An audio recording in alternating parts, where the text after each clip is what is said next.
3부 문 열었습니다. 곧 추석 명절인데 고금리, 고환율, 고물가에 서민들 시름이 깊습니다. 어제 여당과 정부 대통령실이 물가 대책을 논의를 했습니다. 자, 이 내용과 더불어서 윤석열 정부의 국정구상 한덕수 국무총리로부터 직접 들어보겠습니다. 총리님 안녕하십니까? 안녕하세요. 네, 총리님. 물가 얘기부터 해보겠습니다. 어제 고위 당정협의회가 있었는데 네네. 정부가 추석 앞두고 물가 고민이 크겠습니다. 네, 특히 국민들께서 겪으시는 어려움에 대해서 많이 걱정을 하고 있습니다. 네, 우리 총리께서 제가 주말 방송을 봤던 것 같은데 물가가 좀 나아질 거다라고 얘기를 하셨던 것 같은데 이 근거가 있습니까? 낙관적인 근거? 우선 가장 이번에 가격 물가에 문제가 있는 것은 역시 에너지 가격이거든요. 유가, 우크라이나 사태나 이런 걸로 인해서 에너지들, 가스 이렇게 올랐던 유가가 최근에 좀 내려가고 있고요. 네. 저 지방에 가보니까 한 1,600원, 1,600 몇십 원대의 그런 이제 휘발유 가격도 있었습니다. 맞습니다. 예. 그리고 밀이라든지 이런 원자재 쪽도 또 소고기나 기타 그 육류도 아직도 무슨 2021년이나 그 전보다는 못하지만 네. 조금씩 좀 안정화되는 그런 모습을 보이고 있고 향후 전망도 조금 좀 내려갈 것으로 그렇게 좀 예측을 하고 있습니다. 그러나 갑자기 확 내려가지는 못할 것 같습니다. 고환율의 고금리의 수출 부분 이 부분이 많이 어려울 것이다. 또 어렵다라고 많은 분들이 얘기를 하고 있거든요. 그런 문제에 대해서는 저희는 2008년에 금융위기, 국제위기 그렇죠. 때와는 달리 무엇이 원인이고 왜 이런 현상이 일어나고 있는가를 비교적 좀 저희가 이번에는 명확히 파악하고 있고요. 그렇기 때문에 또 어떻게 관리를 해야 되는가, 무엇을 해야 되는가 하는 것도 저희가 비교적 잘 알고 있습니다. 다만 그런 과정에서 국민들께서 결국 인내하시고 힘드시고 한 그런 부분들이 있기 때문에 그런 어려움을 최대한 줄여가면서 정부로서는 이러한 어려움이 조금 빨리 해소되도록 그렇게 노력을 하고 있습니다. 예를 들면 금리가 올라가면 결국 우리 좀 금융 취약자들이 어려워지기 때문에 그분들에 대해서 뭔가 좀 도울 수 있는 대책을 마련하고 있고요. 물가도 물론 여러 가지 바우처라든지 이런 것들을 통해서 조금이라도 좀 물가 부담을 좀 덜어드리자 그렇게 생각하고 있습니다. 네. 자, 어제 고위 당정 협의에서 종부세 완화 법안 논의가 있었는데 정부가 내놓은 1세대 1주택 세부담 완화 이게 지금 국회에 넘겨야 이번 달 안에까지 넘겨야 되는데 시간이 얼마 없는 것 같습니다. 논의는 하셨죠? 네, 그래서 여야 간에 굉장히 지금 집중적으로 논의를 하고 있고요. 또 야당은 야당대로 그동안에 좀 종부세 개선에 대해서 또 약속을 한 바도 있고 그래서 아마 무슨 절충점을 분명히 찾을 수 있을 거다. 저희는 그렇게 생각을 하고 있습니다. 또 만약에 이게 빨리 처리가 되지 않으면 수십만 명의 여러 세금을 부담해야 되는 분들이 굉장히 혼란에 빠지게 되기 때문에 국민을 위한 그러한 정치, 국민을 위한 정책이라면 조속히 이 문제에 대해서 타결이 되고 협의가 되고 빨리 법이 개정이 되어야 질서 있게 이러한 조세 행정이 이루어질 수 있다 이렇게 생각합니다. 내년에 적용시키려면 지금 이틀 정도 30일까지 돼야 되는데 그래서 국회 문턱을 넘을 수 있겠습니까? 제가 보니까 아마 오늘 또 여야가 만나지 않나 싶고요. 네. 그런 과정에서 국민을 위해야 된다 하는 것은 저는 여당이나 야당이나 똑같다고 보고 정부도 물론 마찬가지입니다만 그렇기 때문에 뭔가 하나의 합의안을 만들어낼 수 있을 것이다 이렇게 생각합니다. 금리 때문에 지금 부동산 시장도 침체되어 있고 강북 지역은 정말 옛날로 돌아갔다 매매 가격이 그 얘기도 있는데 종부세 문제까지 겹치면 윤석열 정부 또 우리 총리 우리 국정 운영하시는데 좀 곤욕스러울 것 같기도 하고요. 네, 굉장히 저희도 어려움이 있겠고요. 또 그거는 또 정치권도 마찬가지일 거다 저는 그렇게 생각합니다. 자, 앞서 수출 얘기도 좀 했는데 대중 무역 수지가 30년 만에 처음으로 3개월 연속 적자를 기록을 했습니다. 여기에다가 미국에서 제정된 인플레이션 감축법이 또 한국산 전기차를 보조금 지원 대상에서 제외를 하면서 우리 기업들이 좀 비상인데 글쎄요, 이 우리 윤석열 정부의 친미 반중 외교 이게 조금 맞나요? 어떻게 지금 맞아 떨어지는 건가요? 그거는 뭐 친미 반중 그런 외교의 기조도 예. 뭐 제가 그대로 뭐 동의하기는 어렵습니다만 아, 그렇습니까? 저희는 뭐 중국하고도 잘 지내야 된다라는 생각을 확고하게 가지고 있고요. 예. 그러나 또 미국하고는 또 동맹이기 때문에 동맹 관계를 잘 유지해야 된다 이렇게 생각을 하고 있습니다. 이러한 그 교역에 미치는 영향은 오히려 그런 문제보다는 중국이 최근에 코로나 제로 정책을 하면서 네. 그 굉장히 많은 그 락다운을 하고 있거든요. 그런 것들이 중국의 전체적인 성장을 아주 굉장히 끌어내리고 있기 때문에 자연히 수입 수요도 줄고 있다는 거고요. 또 그동안에 중국이 여러 그 발전 과정을 거치면서 예. 과거에 한국으로부터 많이 수입했던 그런 품목들이 국산화가 되면서 그러한 그 수입 관계가 그렇게 옛날처럼 과다하게 일어나지 못하는 관계도 있으리라고 생각이 듭니다.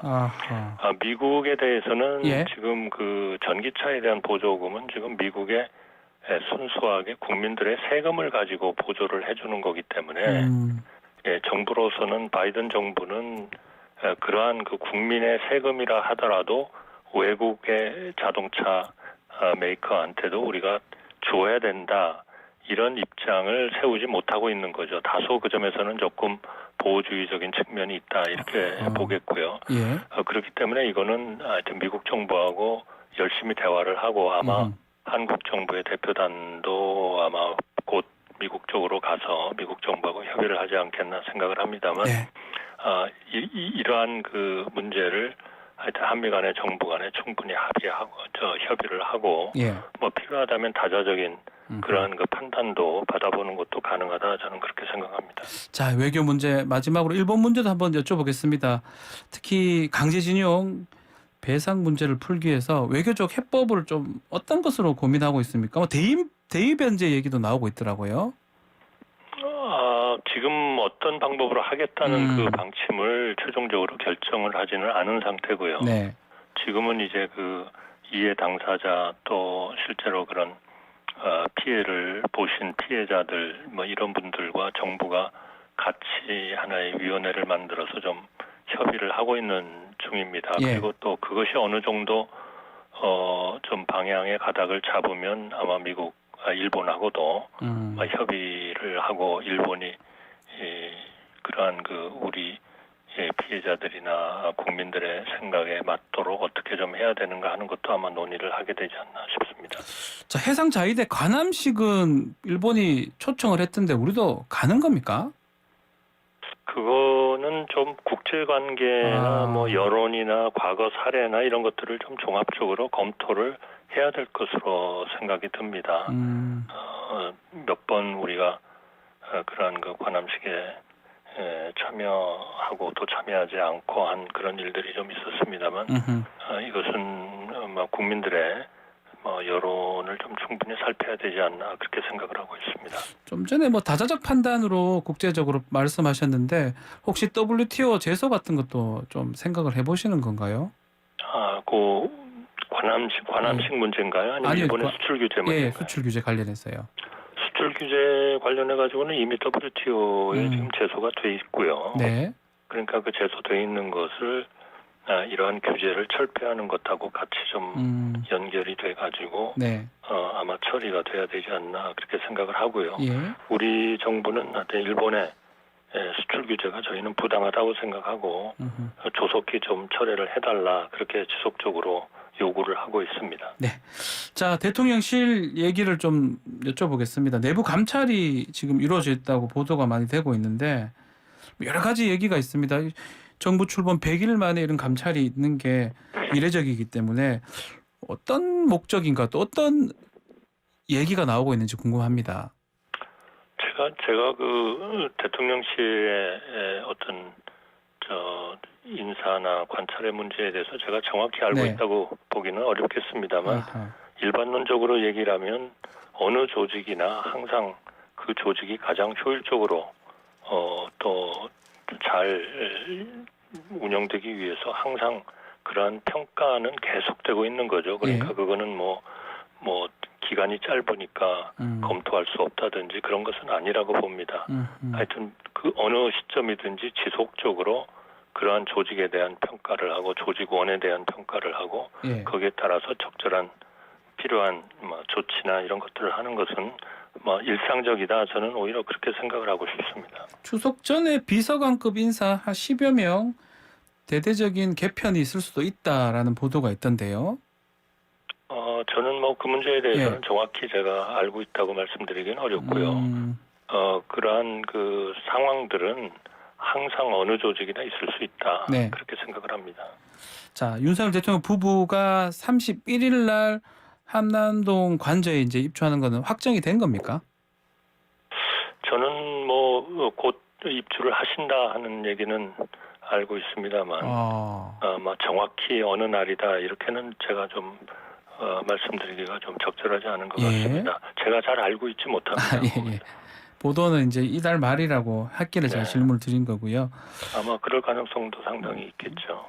그 관저 내부에 지금 헬기 이착륙 자체가 좀 어려워서 부지를 좀 조성해야 된다 이런 보도도 있더라고요. 글쎄요, 들어가시게 되면 지금 당장 그렇게 할 수 있는지는 제가 잘 모르겠습니다. 네. 그러나 그런 비상시에도 좀 대비를 해야 된다라는 생각은 하는데요. 그게 주위에 좀 더 가까운 데를 활용할 수가 있는지 여러 가지 대안을 좀 하게 되지 않을까 싶은데요. 제가 정확히 그 문제에 대해서는 좀 잘 알고 있지는 못합니다. 예전에 우리 총리님께서 그 대통령 지금 거주하고 있는 서초동 쪽의 자택에 국가 위기 관리 체계 지하 벙커 수준 가지고 있다라고 했는데 이것도 같이 지금 한남동으로 옮겨야 되는 그런 상황인 겁니까? 제가 정확하게 그 문제를 다 말씀드리기는 어려울 것 같은데요. 자, 제가 말씀드리는 것은 이러한 재난이나 이런 상황이 됐을 때 대통령께서 어디에 계시든지 그것을 일정한 보안이 유지되는 차원에서 전국적인 지휘를 할 수 있는 그러한 시설이나 설비나 이런 것들은 항상 대통령과 같이 있다. 그렇게 말씀드리고 싶습니다. 민주당이 그 얘기를 했더라고요. 사전에 위기 대응 시스템에 대한 자료 이거 좀 공개해달라고 얘기를 했던 것 같은데요.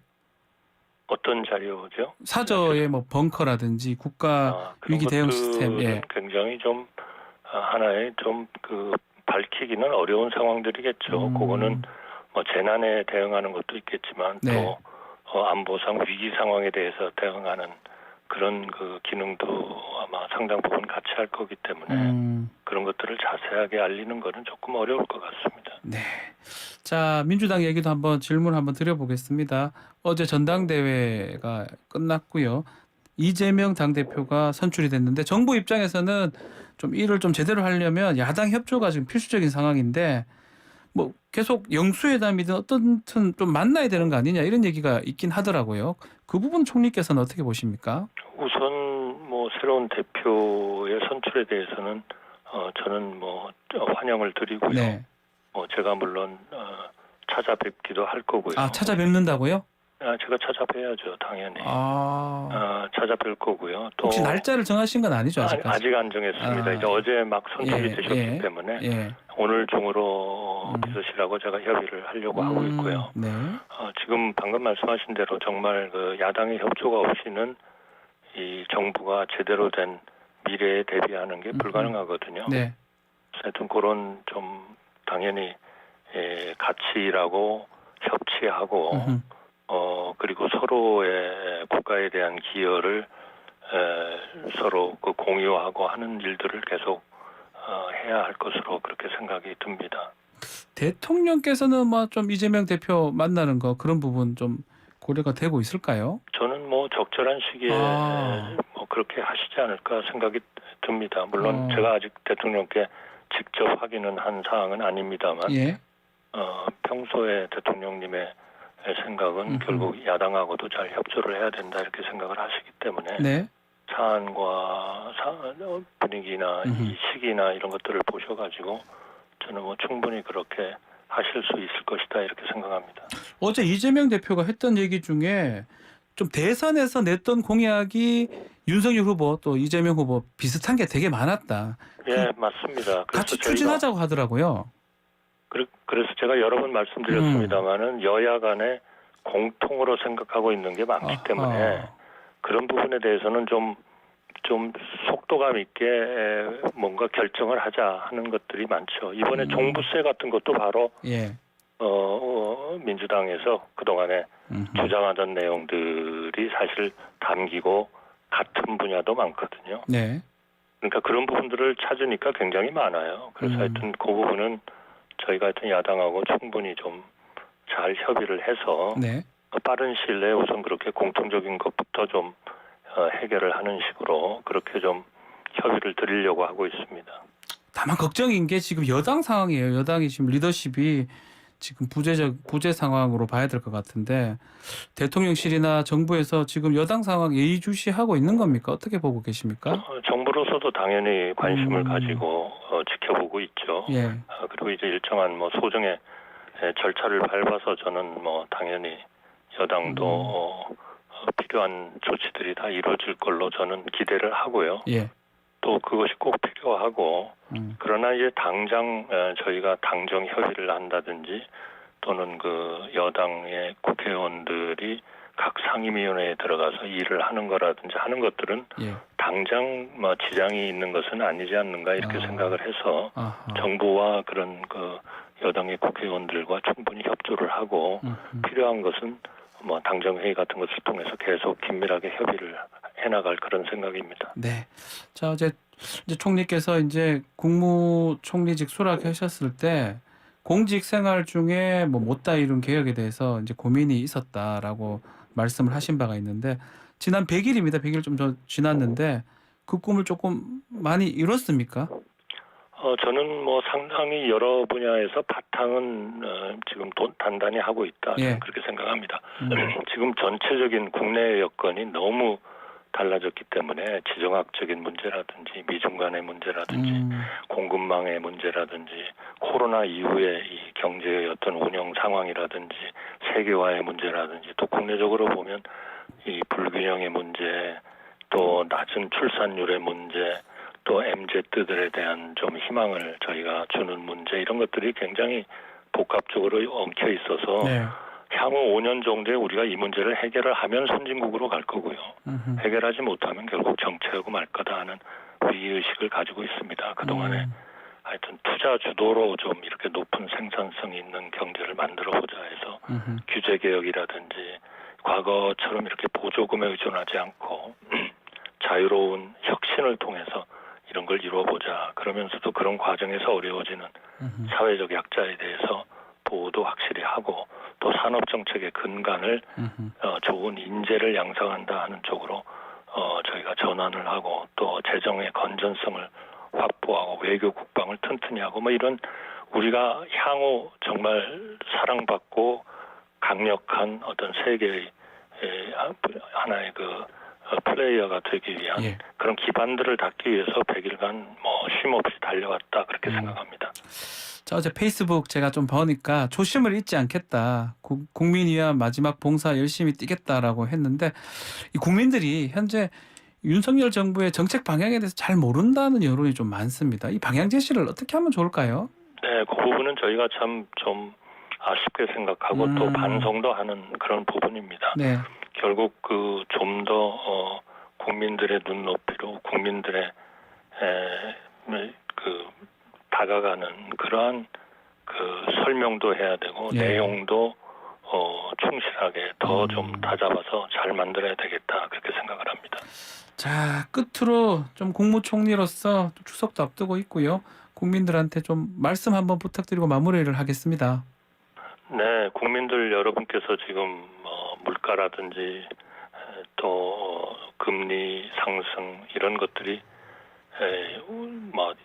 과거의 어떤 정책이나 세계의 정책이나 이런 것들에 의해서 지금 분명히 일어나고 있습니다만 저희는 이것을 이 정부가 반드시 해결해야 하는 그런 문제로 생각하고 있고 또 해결하는 것은 우리의 책임이다 이렇게 생각을 하고 있습니다. 국민들이 어려움을 겪고 계시지만 좀 국민들의 어떤 인내를 좀 기대를 하고 정부로서도 하여튼 최대한 이러한 그 어려움이 빨리 끝날 수 있도록 그렇게 노력을 하겠습니다. 중장기적으로는 우리나라가 정말 미래의 가장 그 중요한 그런 세계의 국가가 되도록 그렇게 노력을 해나가도록 하겠습니다. 추석 잘 지내시고 네. 댁내의 평안함이 항상 함께하시기를 바랍니다. 네. 총리님도 건강하십시오. 네, 감사합니다. 네, 오늘 말씀 여기까지 듣겠습니다. 감사합니다. 네, 감사합니다. 한덕수 국무총리와 말씀 나눴습니다.